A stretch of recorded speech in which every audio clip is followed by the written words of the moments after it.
Welcome back everyone to my Let's Play of Roll Chan World 2, a hack of Mega Man 2 for the Game Boy. So let's enter our password that we picked up in our last episode, and it'll take us into Wily's Fortress where we have to take out the remaining two Mega Man 3 Robot Masters.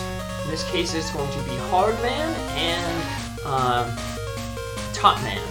So you can see when we restart with the password, we lose all the extra lives beyond the first two that you start with normally. But one of the advantages is they refill up all our weapon energy. So all the weapons, the special weapons that we had earlier, they will be totally refilled. Normally they don't refill between stages in the Wily Castle, but that's one way to get all your weapon energy back. But we're not going to be really using too many special weapons. Most of the time, special weapons are just going to be using them against the bosses. So, got an extra one up there. We have a Hammer Joe. They're only vulnerable when their eye is open. So, actually, their eye sometimes opens before they throw their little bolo. So, you might think, oh, they're vulnerable when they lose their bolo, but no, it's when they actually open their eye. These are these annoying monkeys. They take a lot of hits with the metal blade to defeat, and the air shooter doesn't work on them. You think that would be a good thing to work on them because they're up in the air, but it doesn't, so for the most part we're just going to slide past them and sneak by them. Try to sneak by that guy. Got his foot. Well, we'll just sneak by him. We don't need that energy too bad. So, yeah, these guys can be annoying.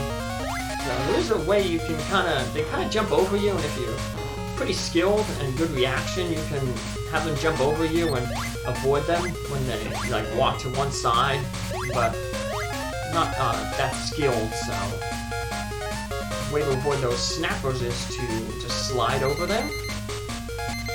And we'll select our magnet missile here, and that'll help us take out Hard Man, who is not too hard, because as long as you have his weakness. So it can be a little bit annoying because he shoots these fists out, and as you can see, the metal magnets can bonk off the fists and avoid hitting him. But he's not too bad. I said I think he takes 4 damage from hits, so you only have to hit him 5 times. Takes a little bit more damage from his weakness. We take him out, and we get the Hard Knuckle. It shoots like a big fist out, and that'll be Top Man's weakness, just like in Mega Man 3. One thing that you'll know speedrunners do if you watch a speedrun of this game is the Hard Knuckle has a weird property. If you shoot it when you're using a screen transition, it warps you to the next screen. So, like for instance, if you use it up there, you wouldn't warp to that screen, you would have warped immediately to this screen in the water. So it's a way that they speed up screen transitions, but you have to, it's kind of frame perfect.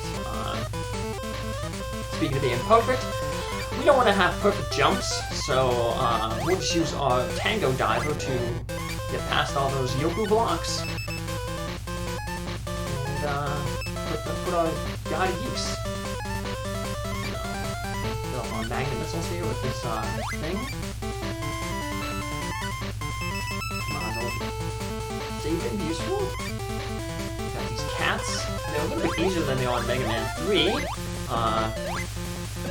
They shoot these little ball of yarn. They only shoot 1 at a time. In Mega Man 3 on the NES they shoot 2. I guess that's a limitation of sprites. In this game, Game Boy has a little bit less, powerful hardware than the NES. So that when people, I mentioned about speedrunning, when people speedrun this game, they use the European version for the simple reason that that little block there, preventing you from sliding under the second platform there, isn't there. So you can actually save time in the European version because you can slide under that thing. And sliding is a little faster than walking. So it's just a weird thing when you notice that people who speedrun, they always choose to use the European version because it lacks that one little platform. We could have skipped that cat, but I wanted to take him out. So get another energy refill tank, even though we're full of energy refill tanks. I said, the game is pretty easy because it gives you so many opportunities to get energy refill tanks. You can only have 4 though, so if you have 4 and you're low on health and there's an energy refill tank in the screen, you can just use your one of your energy refill tanks and then get the 4th one to pick it up to refill the one that you lost. But I was pretty full on energy there. I didn't need to do that, but that's a trick you can do.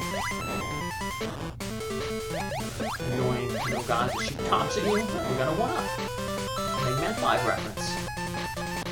Here we have some tricky jumps. You have to jump on these platforms, and the platforms spin you when you jump on them. So we'll just avoid it by using our broom and float over it.